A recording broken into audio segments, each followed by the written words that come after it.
All right, ladies and gentlemen. So, a few days ago, we talked about gross domestic product. We talked about how the closest synonyms for that would be production or output that is occurring in a national economy. And today, what we're going to be taking a look at is the ups and downs of gross domestic product that always happen in an economy, and that is called a business cycle. So we're going to be reading page 236 all the way to 240, and we're going to be answering these 5 reading questions. And I want to start off here with the 4 stages of the business cycle for number 1. And before we even get to that, let's look on page 236 at the definition of a business cycle. It says it's fluctuations or changes in a market system's economic activity. So like I said previously, it's basically the business cycle is how gross domestic product goes up and down in an economy. So let's take a look at page 238 here, and at the top in figure 10.4 you can see the business cycles, a graph of the business cycle. So what you have here on your y-axis you have real GDP, on your x-axis you have time, and you can see this graph of the business cycle. Now the business cycle really has 4 phases, and we'll start with an expansion. So when real gross domestic product is going up, that is an expansion. When gross domestic product maxes out, you're at a peak. Then gross domestic product will start falling, and you're at a contraction. When gross domestic product hits a minimum, you're at a trough. And then you start seeing the expansion. Okay, so once again, you can take down that graph of figure 10.4 for number 1, and with the expansion, gross domestic product's going up, it maxes out at the peak, it's going down during a contraction, and it's at its minimum during the trough. Alright, so now, there are 2 types of economic contraction. So if you look on page 236, you can see the 2 types. You've got a recession, and a recession is a contraction where there's a decline of real GDP for 2 or more consecutive quarters. So the business year is divided into 4 quarters. If you have 2 consecutive quarters of falling gross domestic product, you have what is called a recession. Now a depression is the second type of economic contraction. That is just a prolonged or severe recession.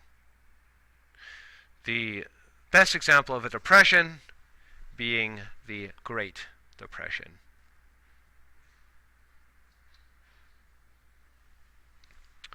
Alright, so what causes this business cycle? What are some of the influences of the business cycle? So if you look on page 236, you can see some of the influences of the business cycle. The first one is business investment. High levels of investment in machinery and tools and technology is going to promote expansion by increasing demand.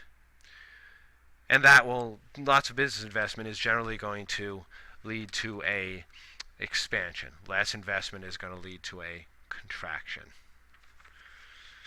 If you turn the page to 238, you can see money and credit.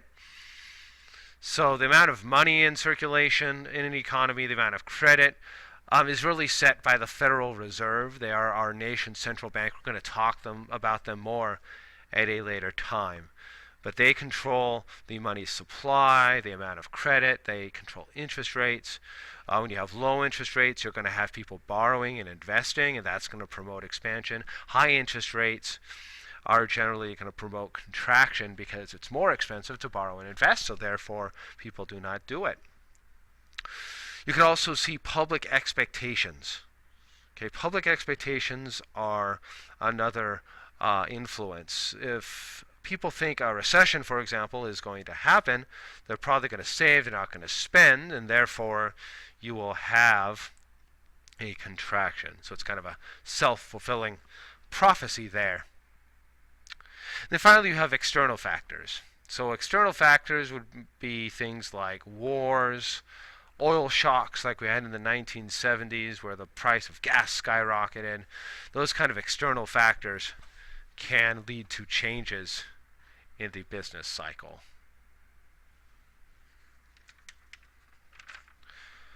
All right, now let's go ahead and go on to number 4 here. So if you look on page 240, it says economists try to predict fluctuations in the business cycle. And how they do that is they look at what are called economic indicators. And there really are 3 types of economic indicators. You have leading indicators, if you look on page 240, that anticipate the direction in which the economy is headed. So they will change before the economy actually changes. You have coincident indicators that change as the economy moves from one phase of the business cycle to another. So coincident indicators will change as the business cycle is changing. And you have lagging indicators, and those will they'll change months after an upturn or downturn in the economy has begun. So the lagging indicators will change after the business cycle changes. So those are the 3 types: leading, coincident, as well as lagging. So then ask, what are some of the most important leading, coincident, and lagging indicators? So some leading indicators there, as you see on page 240, building permits issued, orders for new capital consumer goods, stock prices is a good leading indicator, because what ends up happening is companies, they will go ahead and take, when you have a rising stock market, what basically happens is they're buying stock from a company, and then the company will end up taking that money and end up investing it.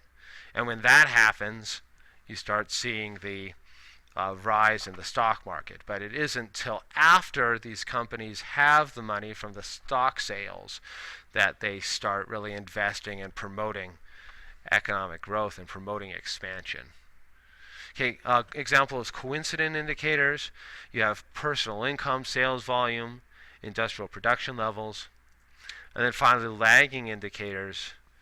Lots of good examples there. Consumer installment credit, number, size of business incomes. Another good example would be the unemployment rate, because generally it is only after the expansion has begun that you'll start seeing companies being motivated and feeling secure enough to actually hire people.